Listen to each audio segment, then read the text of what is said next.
The inner flange is one of two flanges that secure the saw blade. It is the one closest to the gearbox. The blade flanges can wear over time, which will cause the blade to wobble side to side. Replacing the inner flange is a repair that you can do yourself, and I'm going to show you how. Hi, I'm Mark Soja. Do-it-yourself repairs like these are easier than you might think. From lawn machines to cordless drills, kitchen mixers, Outdoor grills. our how-to videos walk you through each repair from start to finish. So doing it yourself means never having to do it alone. Let's get started.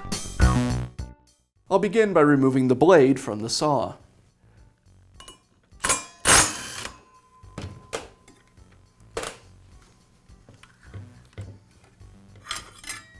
With the blade removed, I can remove the inner flange. Now I can install the new flange. You'll notice there's a hub on one side, and the hub goes against the ring. And I'll finish up by reinstalling the blade.